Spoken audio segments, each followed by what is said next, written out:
Hello guys, hello, good evening. How are you doing? This is On Purpose with Dr. Imabong Smart. So today I'm just gonna real quick talk about something that I feel every single person can relate with, right? I want to talk about dating in this dating on purpose. A lot of people are so excited about the concept of marriage. A lot of people are excited about finding that person that they feel they can spend their forever with. Many people are excited about that moment when they get proposed to, or when they propose, when they get to meet families and just plan the whole wedding, the dances, the fun, the cakes, the gifts. You know, many people spend so much time preparing for a celebration that lasts for like a couple of hours. But I guarantee you that a lot percentage of people don't actually sit to plan for the actual marriage, what actually happens after the whole celebration and everyone has come to celebrate and all of that. You know how it is. Many people are more committed with the research that they do when they want to buy a car or even buy an outfit from Shein. They go through all the reviews, they do so many things, check out those who are wearing it. People spend so much time researching on material things that is here today and gone tomorrow than they do in actually researching the concept of marriage, right? And I feel people do this because not many people are talking about the importance of researching marriage before you actually think about getting married. Now you're going to wonder, what am I researching when it comes to marriage? What am I really researching about marriage? One of the things, and by the way, if you're here and you want to join, feel free to. I'm not sure how this works yet with the joining, but I think if you want, I think there's a way you can request to join and I can add you or whatever. But I want to talk about, and please, if you're here, share this video, tell someone, hey, they're talking about relationships, hop on in. You know, so if you know someone who's dating somebody, someone who's about to get married, someone who is single, let them know, hey, someone is talking about relationship, dating on purpose. I'm your purpose girl. I'm here for you to help you find purpose in whatever it is that you're doing. Okay, so let's talk about what are the things, what are you really supposed to actually know before you get married. And how long should you even be dating someone, right? Those are important questions that many people are not asking, and they just jump into a relationship when someone says, oh, I love you, I like you, and then you like the person back, and then you just jump into an indefinite relationship without any definition. Now, talking about what to research before you get married. Number one, before you even begin on a journey with this potential person, I think one of the most important things that you need to do is to become friends with that person. And I don't mean friends with benefits. I mean just be friends with the person. Because it is in friendship that you'll be able to get to see the person in their true form, in their true element, where they feel, okay, I'm not trying to impress, I'm just going to be myself. You know, and that's the reason why many people make the mistakes of not, you know, they say, oh, I can't marry my friends, because you've seen too much of them, you know too much of them, they've exposed themselves, there's nothing for them to hide, you know, and then they want to go marry someone who they don't know, who they have to spend time unraveling, and then beginning to discover certain things in marriage that they're like, oh, I can't deal with this thing. When it comes to relationship, you need, before you even say, okay, I'm going to date you or court you, it's important to be friends with this person. Why be friends? I mean, I'm feeling butterflies, they're feeling butterflies. Why do we need to be friends? I'm going to tell you why you need to be friends. You need to be friends so that you get the opportunity to ask important questions. You know, friendship is a time where you get to know people But how do you know people if you don't ask questions? Many a times when people go into relationships, they're talking about the butterflies in their tummy, how pretty, oh, the eyes are so deep, ocean deep blue eyes. Oh, when I stare in your face, I feel like I'm flying into another planet. Oh, you give me goosebumps. Oh, when you look at me. And that's all they're talking about. They're not having real conversations. Right? I get it that some people want to go into relationships just because they just want to go into a relationship just, you know, for a fling or whatever. But that's doing yourself a disservice if you value yourself that less to go into a relationship that is meaningless just because, you know, you're more valuable than that. Your time and your essence is more valuable than just giving it up for a fling. So the reason I say go for friendship first is so that you can get to ask questions, so that you don't have anything to want to conceal because you want to be mysterious to this person that you have a love interest for. Be their friends first. Don't be in a hurry to say yes. Go out and just regular friendship dates. Go eat a burger, you know, go have some pizza, go watch a movie, watch and see how they're reacting, watch and, you know, see how they're thinking. Let me give you an example why this is so important, right? I had a friend who had someone that was very interested in her, and they were friends. So they went to see a Bollywood movie, Indian movie.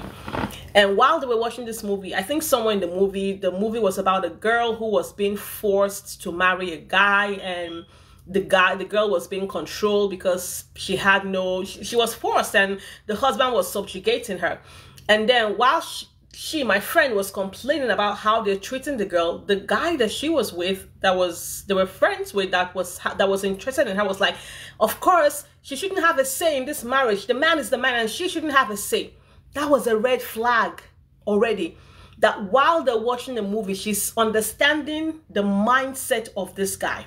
That this guy truly thinks that a woman should not be heard, that a woman should be subjugated, and the husband is the only one that should speak, and the husband is the only one that has the right to say anything.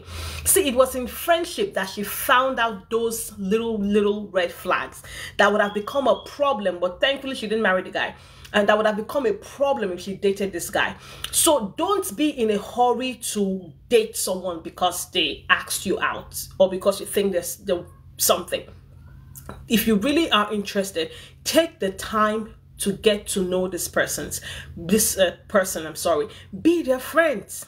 Just be their friends and ask questions.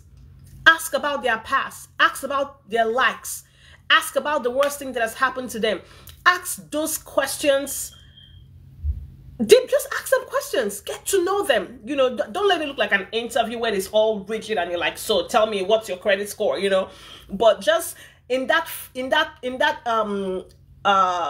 friendship, there's a kind of flow that is so easy in friendship, and I think you should take advantage of that moment and ask questions. So please, number one thing you need to do before you even begin dating that person, become their friends. If they're not interested in if they're not interested in friendship, I think you can just tell them to step aside because they really are looking for something else, you know, other than what you're looking for. So that's the first thing.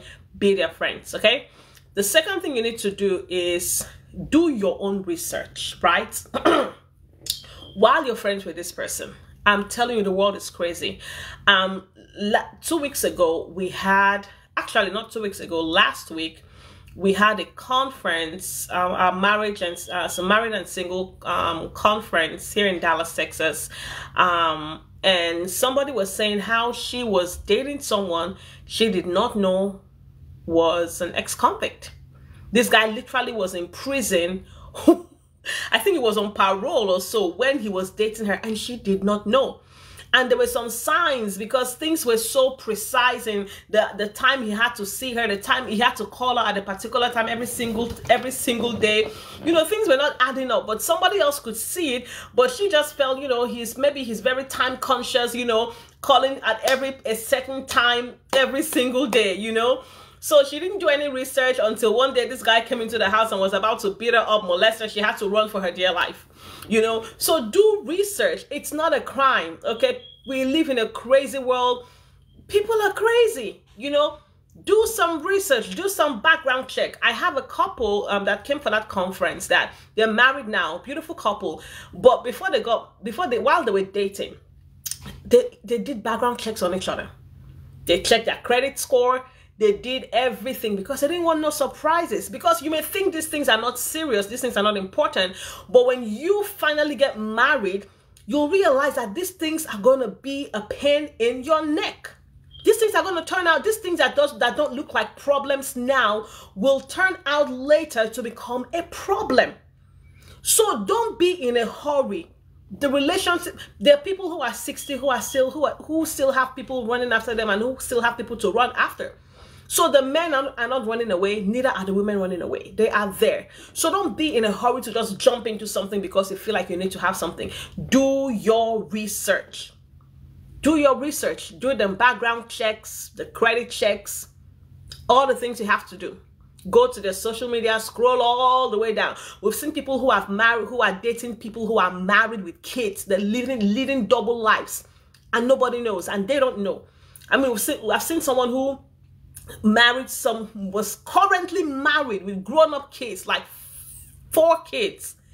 Yeah, 4 kids, and he went on out to get married to somebody else and have other kids with you know, because no research. Do your research. And one of the best, one of the best researches that you can do after you search everything and and done your physical research, you can pray. Pray and ask God to reveal this person to you. Pray and ask God to help you see something about this person that is so important that if you don't know about it, it will impact your life greatly. Yeah. It's very, very important. So number 1, be friends with this person. Number 2, do your research.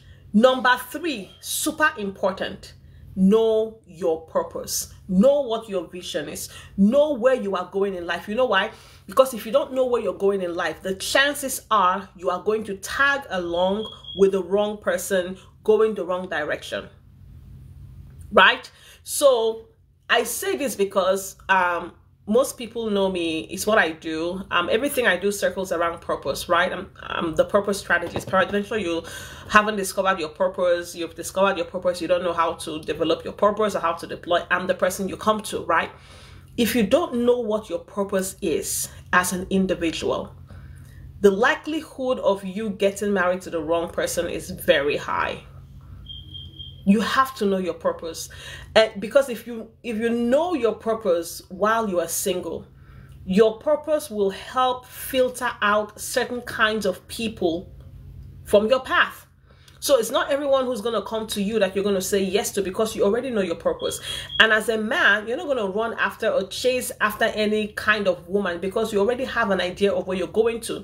And because you know where you're going to, that purpose is going to tell you this is the kind of woman that you need in your life, or this is the kind of man that you need to submit to and be with, right? So discover your purpose. Take the time. Listen, many single people think that being single is the worst thing that could ever happen to them. Please, if you're joining in, I appreciate you. I thank you. Leave a comment, share the video. We're talking about relationships. I know everyone loves to talk about relationship, because we're talking about singlehood. Very important topic, and it is affecting every single person. So please make a comment, share the video. I don't know, if you want to be a part of it, let me know, and I'll be more than happy to hear what you have to say. So yeah, all right. So going back to the third thing, I was talking about some things you have to do before you get into a relationship with person. Number 1 is be friends with that person before you say yes to dating. Number 2, do research. Be an FBI, right? Number 3 is to know your purpose. What is your purpose in life? If I know what my calling is, I'm not going to date anybody. I'm not going to say yes to everybody, because there's a particular person that I'm expected to cling myself to based on where God is calling me to, based on my vision. So know your purpose. If you don't know your purpose, you can reach out to me and we can begin to walk you through the steps of discovering exactly what your purpose is. Or better still, if you go to my page, I think if you click on the link in my bio, I have an ebook that is free. It's called What's Your Problem? That is a very, very, very highly compressed version of my book coming up next year on discovering your purpose. It's like the purpose Bible. Everything you want to know about your discovering your purpose, A to Z, is going to be in there. It's the go-to book for discovering, developing, and deploying purpose, right? So that's that. So know what your purpose is. The next thing you want to, like the first thing that you want to do is you need to be mature. Be mature. Be ready. Ensure that you're ready. That you're spiritually ready. You're physically ready. You're emotionally ready. You're financially ready. You're mentally ready. Be ready. And let me talk about one of the ways you can get yourself ready to date into marriage. You need to deal with your past baggage. Yeah. You need to deal with your past hurt, because I've come to realize that many people go into relationships and they're still clinging, or whatever happened to them in the past is still hanging out with them. They haven't moved past their past. They haven't moved past the things that hurt them. Therefore, they keep moving around and everything that happens in the current relationship, they judge and they view this person from the lenses of their past experiences, from the lenses of their hurts, forgetting that this current person you're with is not the person who hurt you. So in order for you to move into a new relationship and have a healthy relationship, you need to completely heal from your past. There's a book, I think, by a very famous marriage couple in West Africa, Nigeria precisely. I think Pastor Kingsley and Mildred Okonkwo. I think there's a book he wrote titled Heal Before You Deal. So before you find yourself in a relationship, ensure that you're okay. You're okay with the past hurt. You're okay with how the other person broke up with you. You're okay with your past experiences. Whoever hurt you, whoever did you wrong, did you dirty, you're okay with that, and you're ready to move on. Ensure that you're good. Did you go to counseling? Did you, be it professional counseling, be it Christian counseling is still professional counseling, absolutely. For me, the best counseling. Professional counseling. Did you, I don't know, whatever it is, did you go through forgiveness therapy? Just ensure that you know within yourself that you're good. That even when the next person snaps his finger like the other person, you won't be like, this is how the other person snapped his finger. Be sure that this new person who is coming into your life is coming in on a clean slate. It's coming in without the constant reminder of your past. They were not a part of your past, and therefore should not bear the consequences of another person's mess up, if you know what I mean. So one of the ways in getting yourself prepared for marriage is to ensure, let me see. One of the ways to prepare yourself for marriage is to ensure that you've taken care of your past hurt. Deal with it, move on. Forget about the person that hurt you, forgive the person that hurt you, and just move on with life and move on to the next relationship. And not everyone is, people are not the same. People are different, right? And you need to give everybody a fair chance in your life. Don't that's why I said, if you're not healed from your hurts, no need to get into dating. Take the time to heal, because you are the most important person in this aspect. So take the time to heal completely, right? So that when you heal, you're now serving the next person you love on a clean platter, on a platter of love, not on a platter of the past hurt with this blood from the past hurt all over the platter, and then you put your love on there to serve the person. So take the time. You are that important. Deal however long it's going to take. Pray about it. Ask God to touch you, to heal you. Do all the your due diligence that you have to do for your own self, for your own life, and heal, so that way you can enjoy the next relationship that you're going to get into. Okay, let me see what else do you need to do when it comes to getting ready. Make sure that You know, when I hear people say, I'm looking for a certain kind of man, I'm looking for tall, dark, handsome, I'm looking for, you know, curvy, working class, I don't know, a woman who can do everything on every facet of life.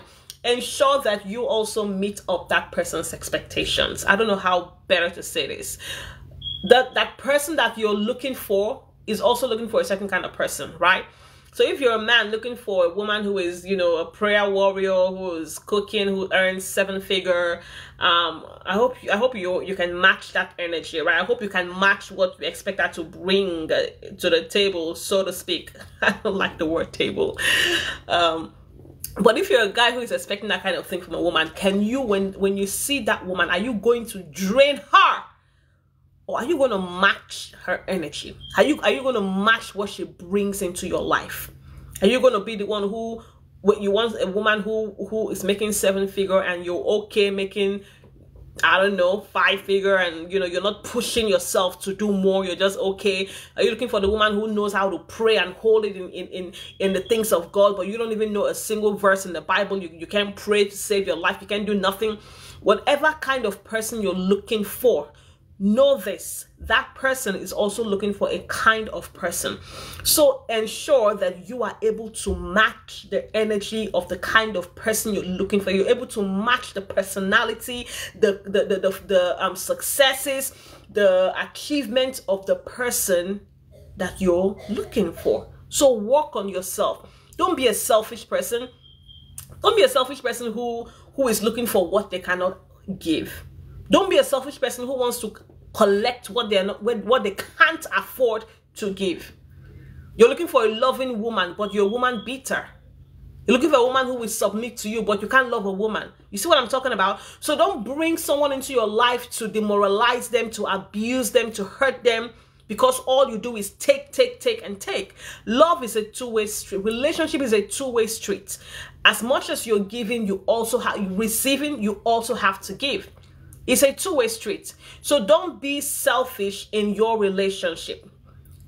Take care of yourself. Improve yourself. Work on yourself. The kind of person, I hate flies. I hate flies. But the kind of person you're looking for, work to put yourself in that person's radar.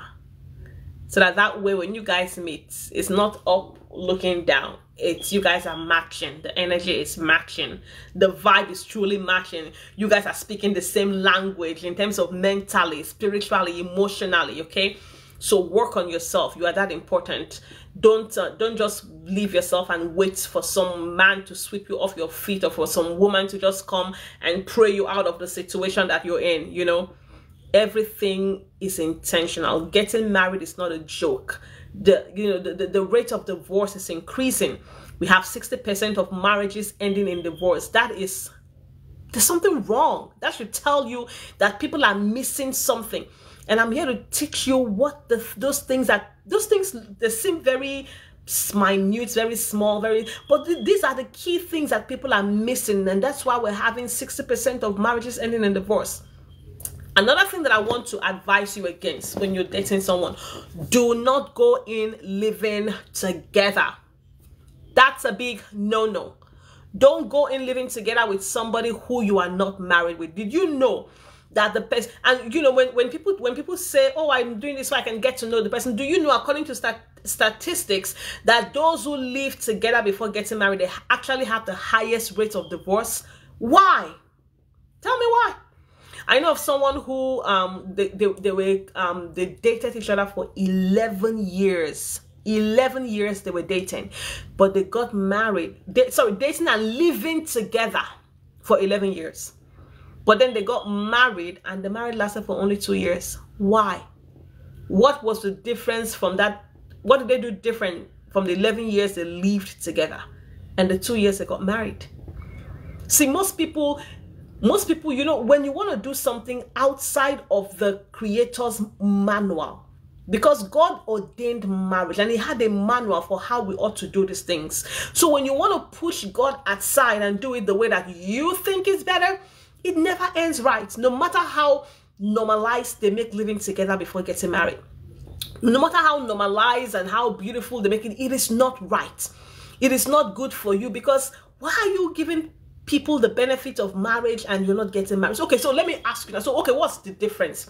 You've lived with the guy for 3 years, 2 years, 5 years. Why have you not gotten married? Why is it doing so? Why are you doing all the married stuff, and then why is it a big deal? What is the fear in that commitment? Because because they can't commit to you, neither can you commit to them. That's why you keep living together all these years, and then no one is getting married to each other. You see what I'm getting at? So you need to don't live with each other. Respect your body, respect your space, respect your essence, respect your time, respect your privacy, respect your body, just respect yourself. For the woman, let me tell you, you are worth chasing. And if a man don't think that he needs to chase you and do all he has to do to have you in his house, then let him leave you alone. Because at the end of the day, he would rather go for the one that keeps rejecting him because he feels he needs to conquer. But you already throw yourself at him and pack all your things and you're living together, giving him all the benefits. And so why should he take you? What's so special about you? You know? And for the man, if you want a woman to live in your house, do it the right way. Marry her. If you love her enough, you've searched her out, you've done your research, you think she's the one for you, she even has 2 kids for you, what are you waiting for? Why can't you commit to that woman and do right by her and by those kids and marry that woman? Why? Why can't you commit to her? You don't want her to see other people, but yet you can't commit. You can't declare your commitment to her by marrying her. Do you see what I'm getting at? So living together is not going to help you have a good marital life. It's even going to put you at a higher risk for getting divorced. Because this person cannot even commit to you now. He's been with you all these years, done all he can do with you. You've had all the kids, and yet he doesn't see you worthy enough to be a wife. Or if the girl is saying no, she doesn't see you worthy enough to be able to submit to and be, by allowing you be her husband. So you see, these problems have solutions.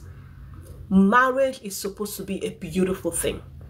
God orchestrated marriage. Marriage was supposed to last till death do you part. Marriage was supposed to be a life of commitment. People are making empty vows and they don't mean it, because when a little distress comes, that's it. People get without no understanding. Okay, let me accept this. Let me see who I have here. Who do I? Hi. Hi, what's How up? are you? I'm good. You? I'm doing great, thank you. How are you doing? Great. Awesome. Where are you How's calling? your? I'm doing okay. I'm just here trying to help some people out. How are you gonna help them out? Huh? How are you going to help them? Oh, so I don't know how long you've been following, but I'm just talking about singlehood, relationship, some things to kind of notes to kind of do before you say before you even get into serious dating. Some things that Mm. most people are ignorant of, and they run into dating and married, and then they end up in divorce. So I'm just here to show people the godly purpose of dating, how to date, and get married. So did you have any questions, or I want to hear what you have to say. Dating. So, what do you call dating? First, you have to define dating. Like, Okay, for so example. Okay, so for me personally, I actually prefer the word. I'm a Christian, so everything that I say comes from the Christian perspective, from God's, biblical perspective. And I prefer the term courting because I feel it's more defined.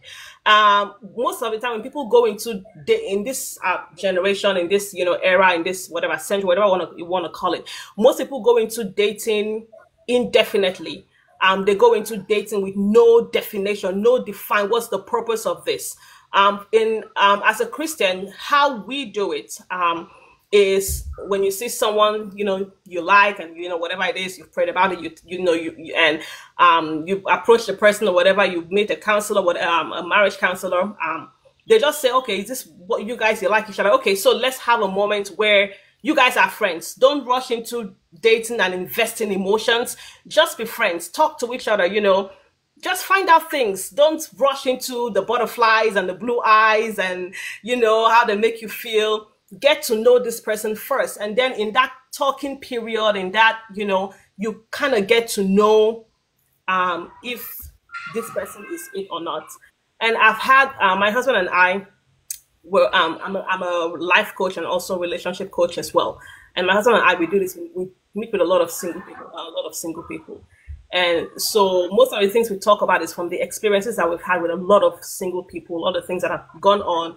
I'm counseling people who have who are married and are going through difficult times in their marriages and all of that. So let me give you an example of why I say friendship is important. So there was a friend of mine, and I just shared it here. She liked this guy, or the guy, they both liked each other. But they were friends. So they went to see a movie together. And while it was a Bollywood movie, so while they were watching the movie, I think in the movie the wife was being subjugated, and the guy was subjugating her. She couldn't speak. The man had to speak. She had to do what the parents said and stuff like that.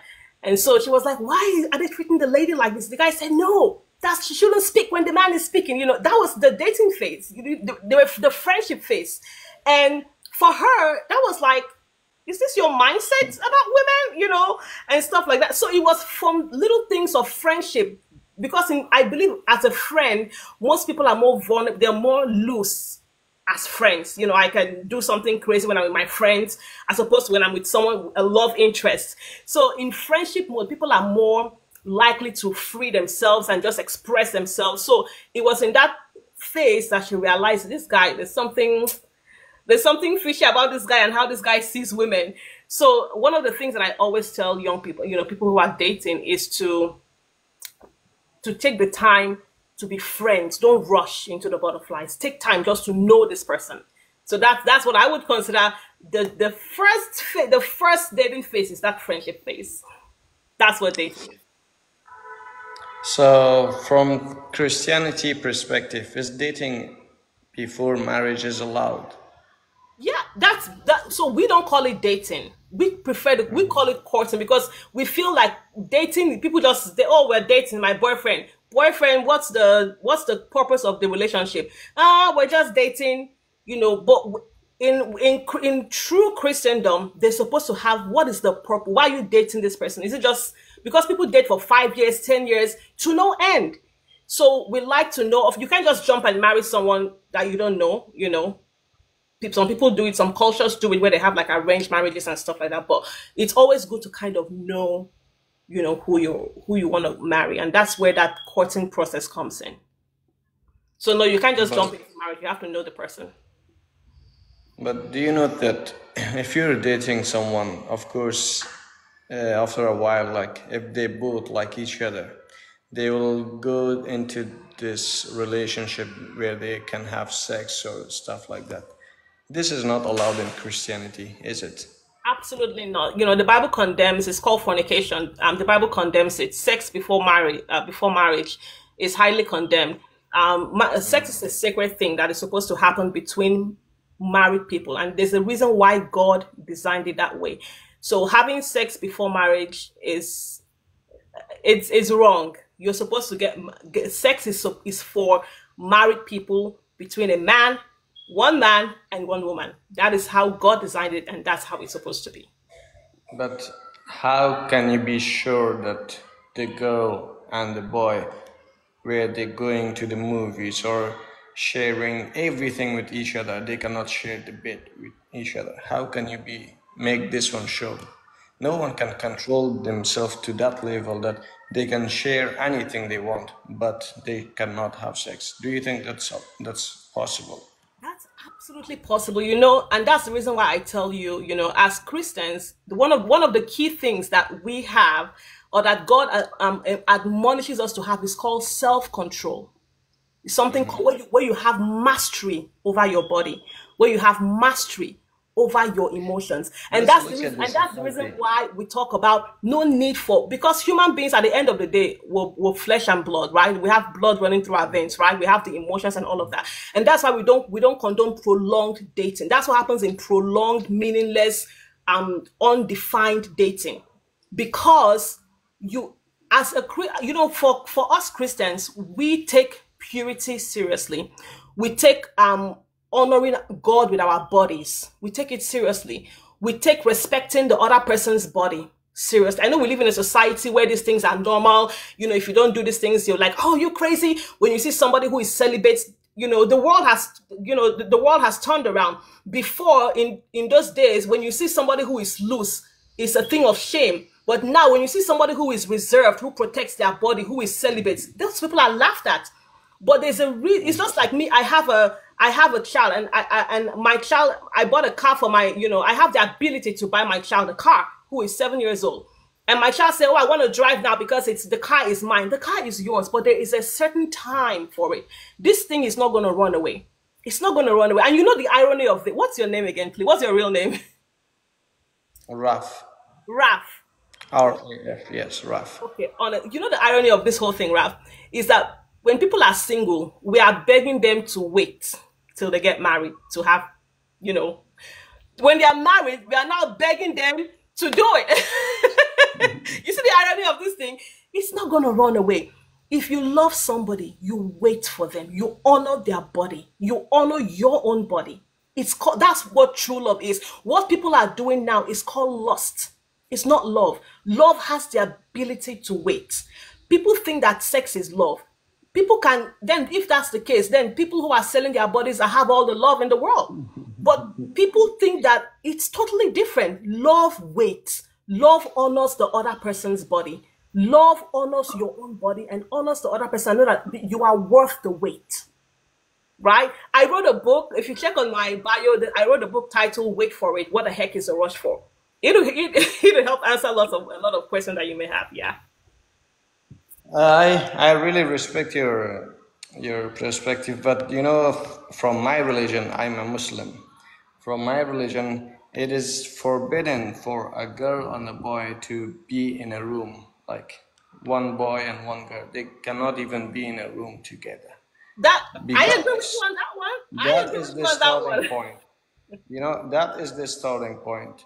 So for us, we don't want things to happen in a certain amount and then we stop it. We stop it from the beginning. We don't want a girl and a boy in a room just to be alone.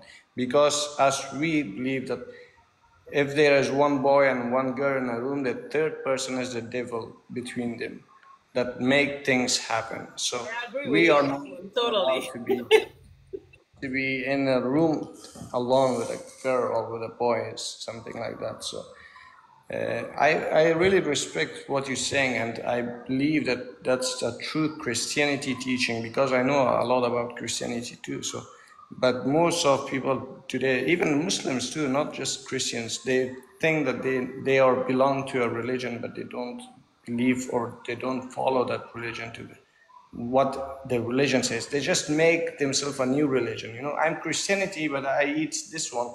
I can have this one. I can have this one. So, but if you are Christianity, if you're really Christianity, then go follow the Christianity, what it says and how it happens. So, yeah, I really respect, but I gotta go. I'm just working. I'm not working. Thank you, Ralph. Thank you so much for listening. Catch you sometimes. I'll catch you sometime later, then we can have a big discussion about these things. It's really interesting. Absolutely. Thank you so much, Ralph. I really appreciate talking with you. Thank you. Thank you. Take care. Okay. Okay. Alrighty, guys, I'm almost going to be heading out now. My time is almost up. I just had a beautiful conversation with a beautiful person. I hope I can get to talk more to again. Raf, thank you so much for joining the live. Thank you. And for somebody else who joined in, my battery is kind of low right now and I have to turn off. But I'm going to be back again to talk about this conversation on dating, right? Something that Raf said that I'm going to highlight, I love so much. He said, if there are two single people in the room, the third person is the devil. Raf, that is so true. And I think I'm going to put that somewhere on a quote and tag you on it, okay? Thank you guys so much. And if you have any questions, please leave a comment, reach out to me personally, and I will see you again, hopefully tomorrow, to talk about dating. God bless you. Bye-bye.